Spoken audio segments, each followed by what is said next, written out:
యువతకు నేనున్నానంటూ యువతకు తోడుండి ఎన్నో ఉద్యమాలు చేసినటువంటి వ్యక్తి మరెవరో కాదు, మన యువనేత, టీడీపీ పాణ్యం తెలుగు యువత అధ్యక్షుడు, మన యువ నాయకుడు గంగాధర్ గౌడ్ మనతో పాటున్నాడు.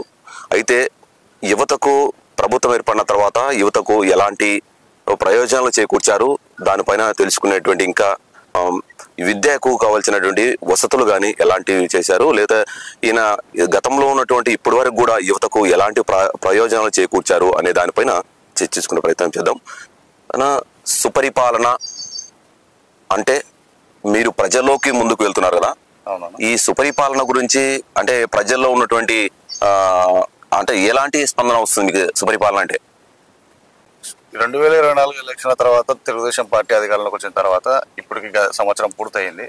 సుపరిపాలన పైన తొలి అడుగు పైన మన రాష్ట్ర ముఖ్యమంత్రులు నారా చంద్రబాబు నాయుడు గారి ఆదేశాల మేరకు ఈ సంవత్సరంలో రాష్ట్ర ప్రజలకు, రాష్ట్రానికి ఏ రకంగా ప్రయోజనాలు జరిగినాయనే వాటిపైన మేము పబ్లిక్లోకి వెళ్ళి వాళ్ళ ఫీడ్బ్యాక్ తీసుకోవడం జరుగుతూ ఉంది.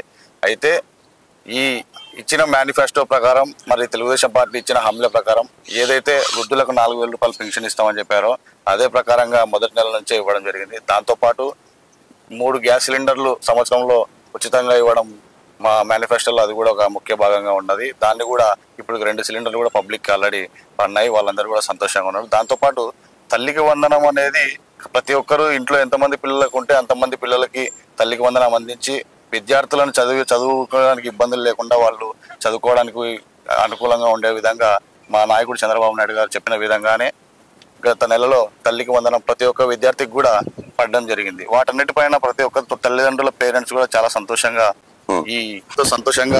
రాష్ట్ర ప్రజలు కూడా ఎంతో హర్షణీయంగా మా ప్రభుత్వం పైన ఉన్నారని ఫీడ్బ్యాక్ వస్తూ ఉంది మాకు.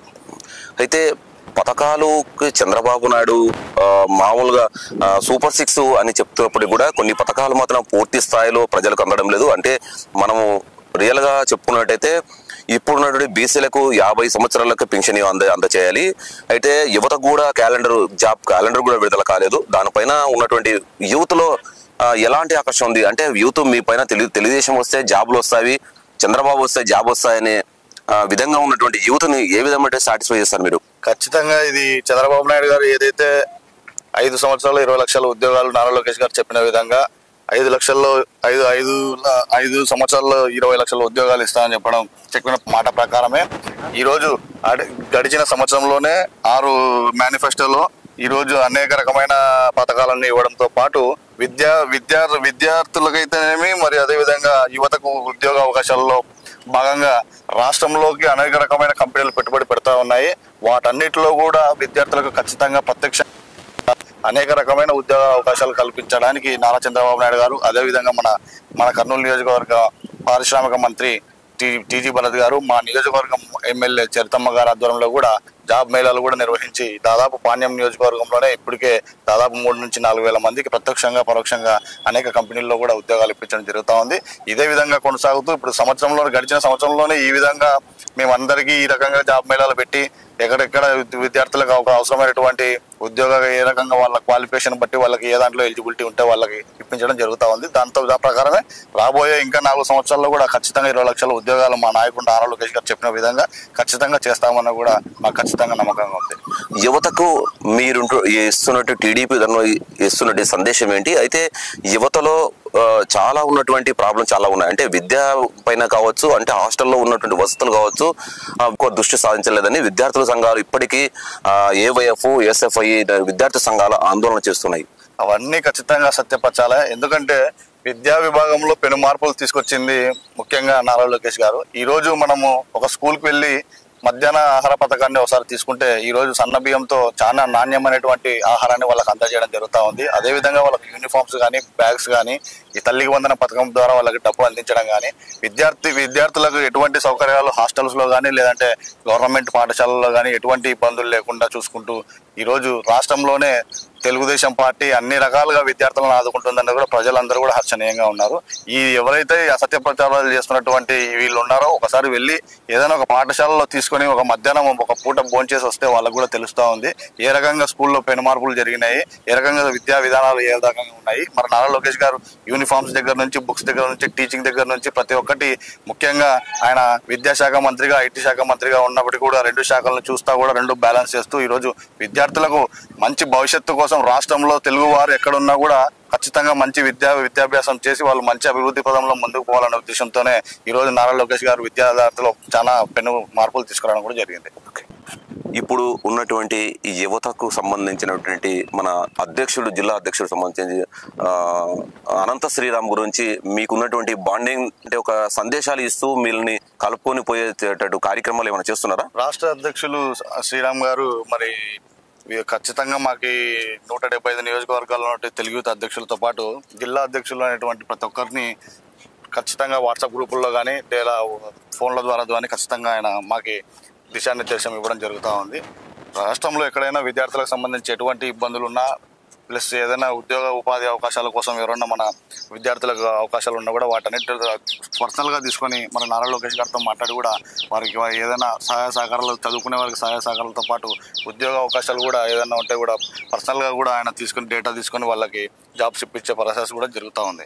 ఇప్పుడు ఉన్నటువంటి ప్రభుత్వంలో మనం చూసుకున్నట్టయితే ఒక టీడీపీ ప్రభుత్వము అసమర్థతనంతోనే ఈరోజు జగన్మోహన్ రెడ్డి పూర్తి కార్యక్రమాలు అంటుకున్నట్టయితే మనం మొన్న జరిగినటువంటి కార్యక్రమాలు చూసుకున్నట్టయితే చంద్రబాబు గారు నియోజకవర్గం అనేటువంటి చిత్తూరు జిల్లాలో పర్యటించి మామిడిపోయినటువంటి వ్యతిరేకతతో రాష్ట్రంలోని పూర్తి స్థాయిలో టీడీపీ ఎన్ని పథకాలు చేయకపోవడంతో ఇవల్ల అంటే ఇప్పుడు వైసీపీ గుంజుకునేటువంటి అవకాశాలు ఉంది అని ఎలా అనుకోవచ్చా? దాని గురించి ఖచ్చితంగా కాదని చెప్తా ఉన్నాం. ఈ వైసీపీ పుంజుకోవడం అనేది అంత ఫేకే.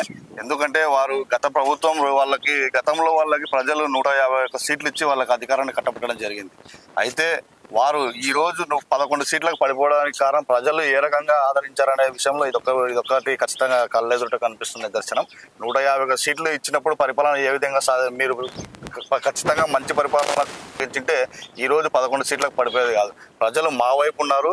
రాష్ట్ర ప్రజలందరూ కూడా చంద్రబాబు నాయుడు గారిని ఖచ్చితంగా కూటమి ప్రభుత్వాన్ని, జనసేన, బీజేపీ, తెలుగుదేశం పార్టీ కూటమి ప్రభుత్వాన్ని నమ్ముతున్నారు. అదేవిధంగా చంద్రబాబు నాయుడు గారు అధికారంలోకి వచ్చిన తర్వాత కూడా మరి సెంట్రల్ నుంచి నరేంద్ర మోడీ దగ్గర నుంచి కూడా రాష్ట్రానికి రావాల్సినటువంటి ఎన్నో నిధులు తీసుకొచ్చి ఈ రోజు అసలు గత ప్రభుత్వంలో గుంతలు పూడ్చే పరిస్థితి కూడా లేని రోడ్లను కూడా ఈ రోజు గతుకులన్నీ లేకుండా ఎక్కడే కానీ రోడ్ల సమస్యలు కానీ, డ్రైనేజీ సమస్యలు కానీ, వాటర్ సమస్యలు కానీ లేకుండా కూడా చేస్తున్నారు. అంతేందుకు ఉదాహరణకు మనకి ఇక్కడే ప్రజాశక్తి దగ్గర 22 కోట్ల రూపాయలతో 16 వార్డులకు సంబంధించి ప్రతిరోజు నీళ్లు ఇచ్చే విధంగా మా నాయకురాలు చెత్తమ్మ గారి ఆధ్వర్యంలో 22 కోట్ల రూపాయలతో ఇక్కడే మన కళ్ళెదురుగా కనిపిస్తూ ఉంది.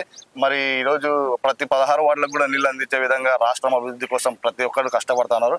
మన రాష్ట్ర పాణ్యం నియోజకవర్గానికి చంద్రబాబు నాయుడు గారు పర్యవేక్షణకు వచ్చినప్పుడు కూడా దాదాపు 16 వార్డులకు కూడా 50 కోట్ల రూపాయలు కూడా ఫండ్ రిలీజ్ చేయడం జరిగింది. వాటన్నిటితో కూడా ఖచ్చితంగా రాష్ట్రంలో ఏ విధంగా అభివృద్ధి జరుగుతుందో అదేవిధంగా పాణ్యం నియోజకవర్గంలో కూడా రోడ్లు, డ్రైనేజీలు, వాటర్ సమస్యలు కూడా పరిష్కరించడానికి కూడా ఫండ్ రావడం జరిగింది. అది తొందరలోనే టెండర్లు కూడా పిలవడం జరుగుతూ ఉంది.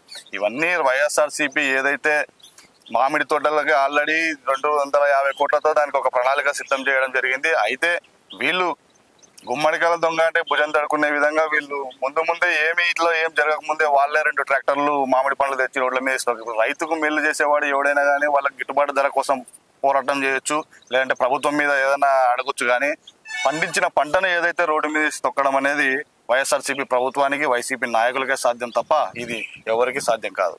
మనం పాణ్యం నియోజకవర్గంలో చూసుకున్నట్టయితే అంటే గౌరీ చరిత, గౌరీ వెంకరెడ్డి దంపతులకు మీ బాండింగ్ ఎలా ఉంది? అంటే నియోజకవర్గంలో అభివృద్ధి పనులు కావచ్చు, మీకు ఒక అంటే మీరు ఒక ఎదుగుదల కానీ ఎలాంటి తోడ్పడుతున్నారు వాళ్ళు?